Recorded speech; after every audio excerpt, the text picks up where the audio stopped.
நடந்து முடிந்த மக்களவை தேர்தலுக்கு பிறகு ஓய்வு எடுப்பதற்காக குடும்பத்துடன் முதல்வர் ஸ்டாலின் மற்றும் உதயநிதி ஸ்டாலின் இவர்கள் அனைவரும் கொடைக்கானலூருக்கு சென்றார்கள். மேலும் கொடைக்கானலூரில் இருந்து கொண்டு நேரடியாக லண்டனுக்கு உதயநிதி ஸ்டாலின் மட்டும் ரகசியமாக சென்றுள்ளார். இந்த தகவல் தற்பொழுது உளவுத்துறை மூலமாக கிடைத்துள்ளது. மேலும் ஏற்கனவே உதயநிதி ஸ்டாலின் அவர்கள் லண்டனில் பல நிறுவனங்களை நடத்தி வருவதாகவும், உதயநிதி ஸ்டாலின் மட்டுமல்ல அவரது தங்கை கணவர் சபரீசன் அவர்களும் தற்பொழுது லண்டனில் பல நிறுவனங்களை நடத்தி வந்த செய்திகளும் நமது அனைவருக்கும் தெரியும். தற்பொழுது அமலாக்கத்துறை அதிகாரிகள் கெடுபிடிகள் அதிகமாக இருப்பது மட்டுமல்ல, கைது செய்யப்பட்ட ஜாபர் சாதிக் அவர்கள் பல உண்மைகளையும் தெரிவித்து வருகிறார்.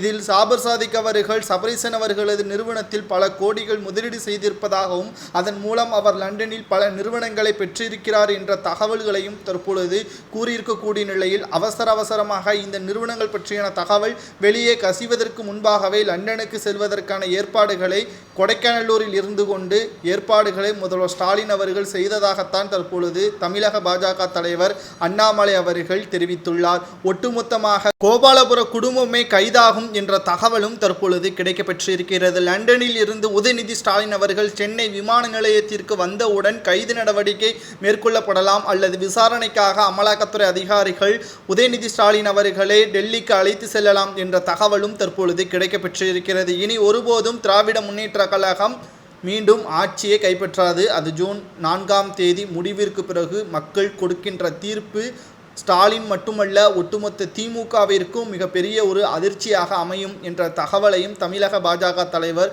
அண்ணாமலை அவர்கள் வெளியிட்டிருக்கிறார். கிட்டத்தட்ட 4வது ஆண்டு ஆட்சி தற்பொழுது தமிழகத்தில் இன்று முதல் நடைபெற்று வருகிறது. 3 ஆண்டுகால ஆட்சியில் சொன்ன வாக்குறுதிகளை ஒன்று கூட திமுக முழுமையாக நிறைவேற்றவில்லை. அனைவருக்கும் இலவசமாக பேருந்து பயணம் பெற்றுக்கொள்ளலாம் என்று பெண்களுக்கு வாக்குறுதி கொடுத்துவிட்டு அமைச்சர்கள் அனைவரும் ஓசியில் தான் பயணங்களை மேற்கொள்கிறீர்கள் என்று கடுமையான விமர்சனத்தையும் முன்வைத்துள்ளனர். குடும்ப தலைவிகளுக்கு 1000 ரூபாய் வழங்கப்படும் என்று கூறிவிட்டு தேர்ந்தெடுக்கப்பட்ட குடும்ப தலைவிகளுக்குத்தான் 1000 ரூபாய் என்ற அந்தர்பல்ட்டியும் திமுக அளித்தது. சொல்லிக்கொண்டே போகலாம். ஒன்று கூட சொன்ன வாக்குறுதிகளை முழுமையாகவும் தெள்ளத் தெளிவாகவும் தற்பொழுது வரை நிறைவேற்றாத அரசாகத்தான் தற்பொழுது இருக்கிறது என்ற விமர்சனத்தையும் அண்ணாமலை அவர்கள் முன்வைத்திருக்கிறார். தற்பொழுது 4வது ஆண்டு இறுதிக்குள் நிச்சயம் திமுக ஆட்சி கவிழும், பல அமைச்சர்கள் கூண்டோடு சிறைக்கு செல்வார்கள் என்றும் ஆதாரத்துடன் அண்ணாமலை அவர்கள் கூறியிருப்பது மிகப்பெரிய அளவில் பேசும் பொருளாக மாறியிருக்கிறது. லண்டனில் இருந்து குடும்பத்துடனோ அல்லது உதயநிதி ஸ்டாலினோ வந்தால் நிச்சயமாக நேரடியாக டெல்லிக்கு தூக்கி செல்வார்கள் அமலாக்கத்துறை என்று கூறுவது சரியான முடிவா? ஒருவேளை குற்றங்கள் சுமத்தப்பட்டது உண்மை என்றால் என்ன தண்டனை வழங்கலாம் என்பதை கமெண்டில் கூறுங்கள்.